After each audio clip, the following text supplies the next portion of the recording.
kepada yang terhormat Bapak Presiden Republik Indonesia, Pak Jokowi. Melanjuti surat-surat cinta kami yang lalu, bersama ini perkenankan kami menyampaikan laporan investigasi jurnalistik kepada Bapak Presiden. Pada laporan yang pertama ini, kami tidak membahas soal COVID ataupun vaksin, melainkan soal sistem keuangan dan moneter global yang membuat rakyat semakin miskin.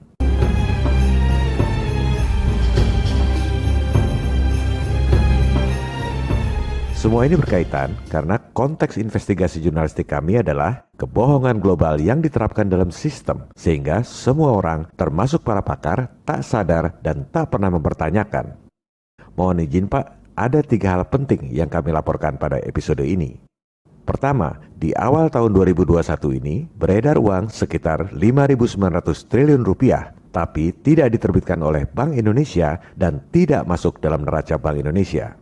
Ini kan lucu Pak, kalau ada uang pecahan 50.000 rupiah yang tidak diterbitkan oleh BI, semua orang ribut. Katanya membahayakan perekonomian. Nah, ini ada uang 5.900 triliun rupiah, beredar padahal tidak diterbitkan oleh BI, tidak ada di neraca BI. Membahayakan perekonomian atau tidak? Dan gak ada satupun para pakar yang mempertanyakan. Topik kedua, berdasarkan laporan tahunan Bank Indonesia, uang rakyat sekitar 2.000 triliun rupiah digunakan oleh BI untuk kasih utang pada pemerintahan-pemerintahan asing, bank-bank sentral asing, dan perusahaan-perusahaan elit asing yang kaya raya. Dan gak ada satupun para pakar yang mempertanyakan. Topik ketiga, ironisnya, sementara uang rakyat 2.000 triliun rupiah digunakan untuk mendanai asing, kita justru nambah utang 1.700 triliun rupiah pada asing selama 6,5 tahun terakhir sejak periode tahun 2014 lalu. Dan lucunya, nggak ada satupun profesor doktor para pakar yang mempertanyakan hal ini. Sama seperti nggak ada satupun profesor doktor para pakar yang mempertanyakan dasar ilmiah untuk memvonis orang terinfeksi COVID. Karena semua itu sesuai dengan perintah Doro Tuan Global. Kalau sudah sadar dengan fakta dan data seperti ini, apakah pantas kita masih percaya bahwa sistem global, apakah itu sistem keuangan, sistem kesehatan, dan lain-lain, diterapkan untuk kebaikan rakyat Indonesia?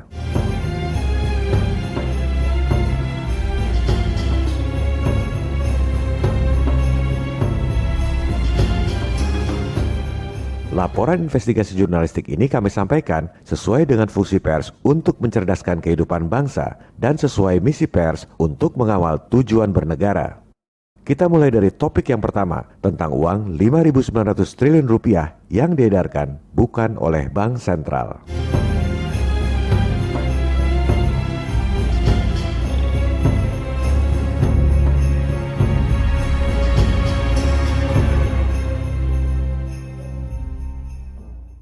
Kita lihat data resmi Statistik Ekonomi dan Keuangan Indonesia, disingkat SEKI, yang diterbitkan oleh Bank Indonesia. Video ini dibuat bulan Februari 2021 dan data terakhir yang tersedia adalah November 2020. Kita lihat uang beredar luas atau M2 di bulan November 2020 jumlahnya 6.817 triliun rupiah. Kita catat, rupiah dalam peredaran di Indonesia yang berbentuk M2 jumlahnya 6.817 triliun rupiah. M2 adalah uang kertas dan koin atau M0, ditambah cek dan giro atau M1, ditambah tabungan dan simpanan jangka pendek M2. Ini belum termasuk M3, deposito jangka panjang, pasar uang, dan lain-lain. Artinya, uang yang beredar itu sebenarnya jauh lebih banyak lagi. BI ini mengikuti Bank Sentral Amerika, Federal Reserve, yang sudah tidak mau mengumumkan uang M3 dalam peredaran sejak tahun 2006. Ini adalah settingan, sehingga 2 tahun kemudian ketika ada krisis ekonomi Amerika 2008, Fed melakukan bailout sampai 29 triliun dolar, uang yang beredar sudah tidak terlacak lagi. Bayangkan, di Indonesia kasus bailout Bank Senturi yang juga terjadi di tahun 2008, 6,7 triliun rupiah saja sudah geger. Di Amerika, bailout 29 triliun dolar itu sekitar 56.500 triliun rupiah. Nggak ada yang dipenjara. Dan rakyat pun nggak boleh tahu siapa saja yang menerima duit bailout senilai 56.500 triliun rupiah itu. Itulah hebatnya bank sentral yang independen. Baik pemerintah maupun rakyat nggak boleh mengaudit bank sentral. Dan Fed ini bukan pemerintah Amerika. Modus nekolim atau globalis memang seperti itu. Punya kekuasaan mutlak, tapi nggak ada yang ngodit.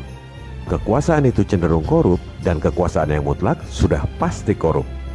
Kalau sudah paham betul sistem global, kita akan tahu betapa mudahnya menipu orang sedunia. Karena kebanyakan orang hanya nurut pada ndoro-ndoro tuan Fed, IMF, World Bank, WHO, dan lain-lain. Padahal nggak ada yang audit. Kembali pada statistik BI. Teori yang diajarkan di sekolah, Bank Sentral adalah satu-satunya lembaga yang punya hak monopoli untuk menerbitkan dan mengedarkan uang.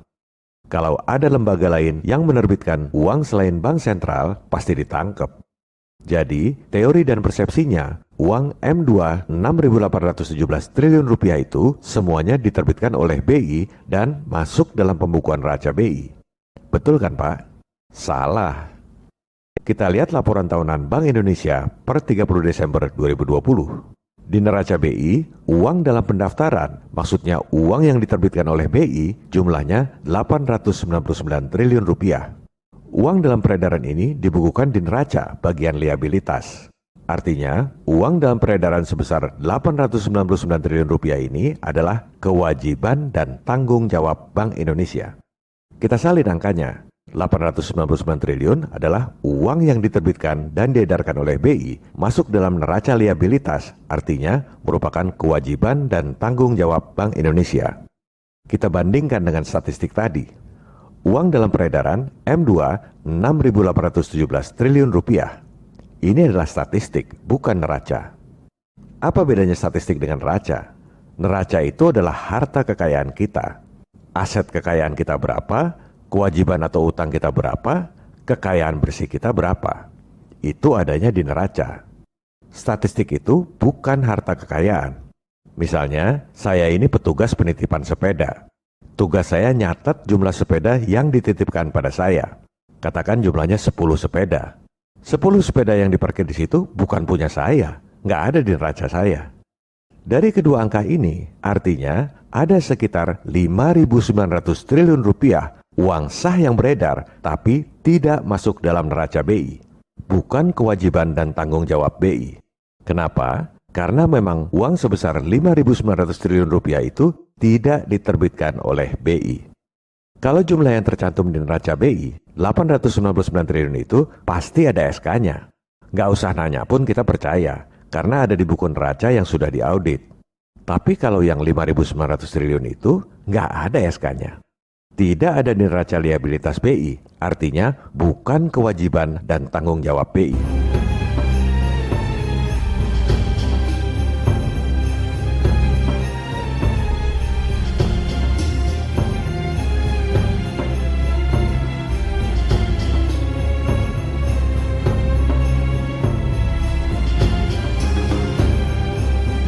Silakan buktikan bahwa uang dalam peredaran sebesar 5.900 triliun rupiah itu tidak pernah diterbitkan oleh BI. Mohon agar Pak Presiden atau para anggota DPR atau rekan-rekan pers dan juga para pemirsa rakyat Indonesia minta kepada Bank Indonesia mana surat keputusan BI untuk menerbitkan uang sejumlah 5.900 triliun rupiah itu.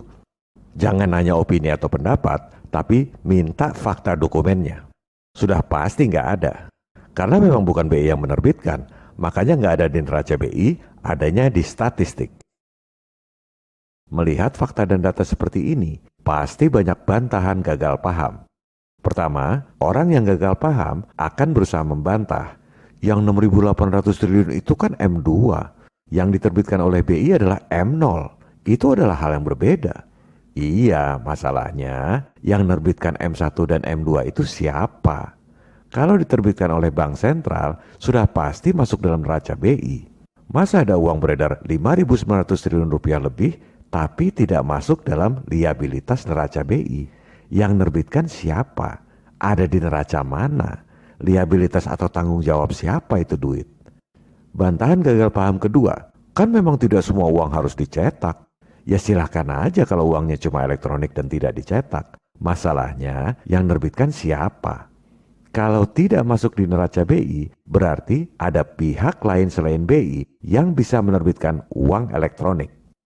Bantahan gagal paham ketiga, Kalau uangnya dicetak, nanti malah inflasi. Nah, inilah contoh bantahan ngawur. Udah jelas ada di statistik BI, dan uangnya nyata bisa dibelanjakan. Walaupun tidak dicetak, tetap aja nambah uang dalam peredaran. Ini sudah inflasi.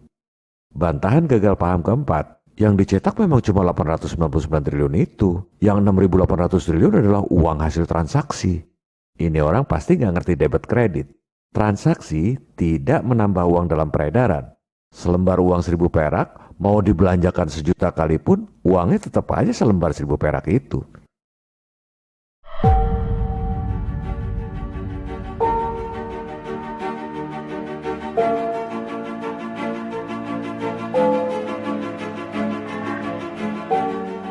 Lantas, kalau bukan BI yang terbitkan, siapa yang terbitkan uang sebesar 5.900 triliun itu? Ini baru pertanyaan bermutu. Kita bedakan dulu antara nyetak uang dengan menerbitkan uang. Kalau nyetak uang, yang nyetak peruri. Tapi yang menerbitkan uang itu BI. Peruri cuma tukang cetak. Yang bertanggung jawab, liabilitas neraca adalah BI. Itu kalau uang kertas dan koin yang 899 triliun itu. Sudah pasti betul, nggak perlu dipertanyakan. Ternyata di luar uang kertas dan koin yang 899 triliun itu, ada lagi uang sebesar 5.900 triliun yang beredar. Bukan berupa uang kertas dan koin, melainkan uang elektronik yang ada di buku cek, buku giro, tabungan, ATM, kartu kredit, dan lain-lain.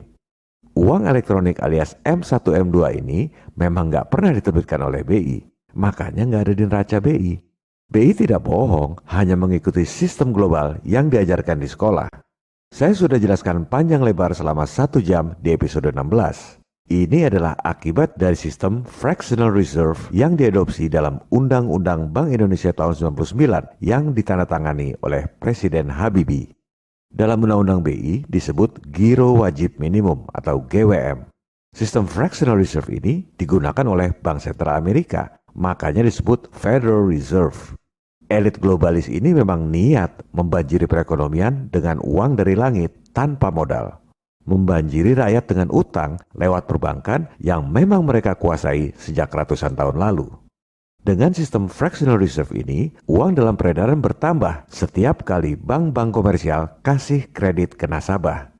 Jadi, tiap kali bank-bank swasta, bank BUMN, bank syariah, BPR, dan lain-lain kasih kredit ke nasabah, itu artinya nambah uang dalam peredaran. Tiap kali keluar kredit baru, itu sebenarnya bank-bank komersial menerbitkan uang baru tanpa disadari. Yang diterbitkan bukan uang kertas dan koin, melainkan uang-uang elektronik yang ada di ATM, buku cek, buku giro, tabungan, dan lain-lain.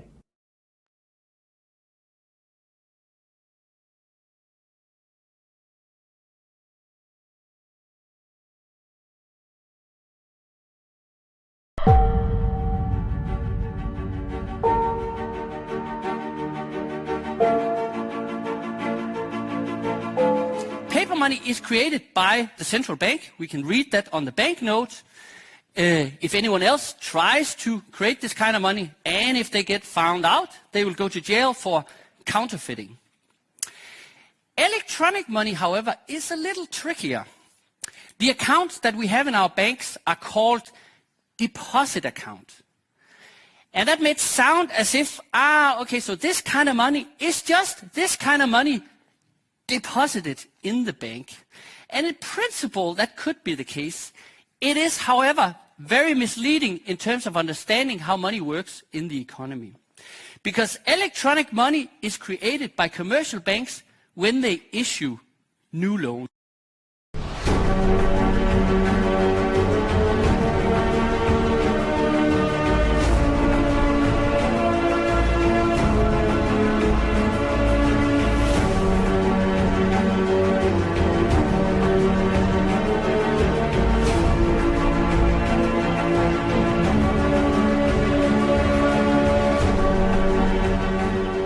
Private banks create money out of nothing and lend it at interest.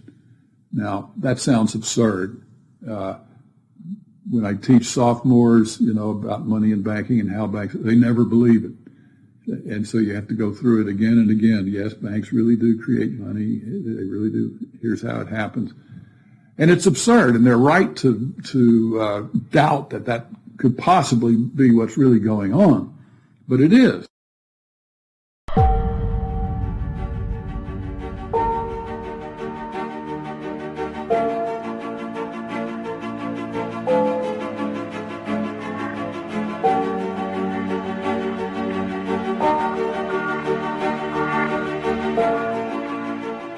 Modus operandinya seperti ini.